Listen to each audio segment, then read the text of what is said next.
You have kind of this example of explaining how just because you can't touch it, feel it, see it, maybe it doesn't mean it's not necessarily real.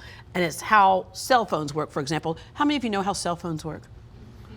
A few of you know how it works, but can you understand why it works? I still can't get how that works. All right, so we're surrounded by miraculous technology on a daily basis, but we dismiss it. I mean, think of, and the example I like to use is you want to call your Aunt Martha in England. So you whip out your cell phone and you call Aunt Martha. Now, what we know from the laws of physics is that energy is neither created nor destroyed, only transferred from one form to another.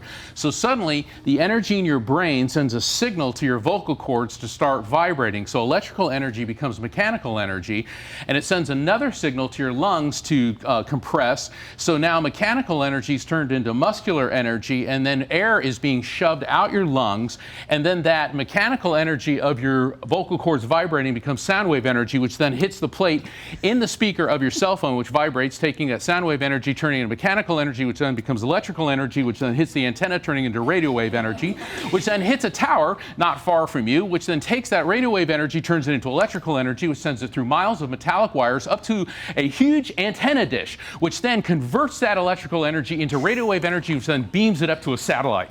All right, then it gets converted from radio wave energy to microwave energy as it bounces off a series of satellites, finding the right one, which is connected to the English telecommunication system, then gets beamed down in the form of radio waves, being converted from radio wave energy into electrical energy, which goes through miles of wires to a tower, converting the electrical energy back to radio wave energy, which then hits Aunt Martha's cell phone, turning that radio wave energy into electrical energy, which then is converted into mechanical energy, which causes the speaker in her earpiece to vibrate, taking that mechanical energy, turning into sound wave energy, which hits her eardrum. Her eardrum begins to vibrate. Once again, we have mechanical energy, which causes the stapes bones in her inner ear to take that mechanical energy and then hit the 8th cranial nerve, converting that mechanical energy into electrical energy, which goes into her brain and becomes... Is it you calling, darling? Martha. See?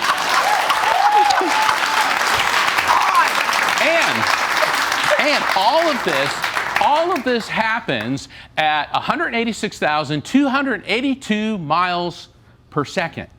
Yet we don't think about that, do you? I believe in ghosts more than I believe in cell phones right now. Yeah, and people go, oh, you can't talk to spirits. It's like, well, then how do you make a cell phone call? But we take that for granted. And then you get annoyed when it drops. Oh, I can't believe this dropped out.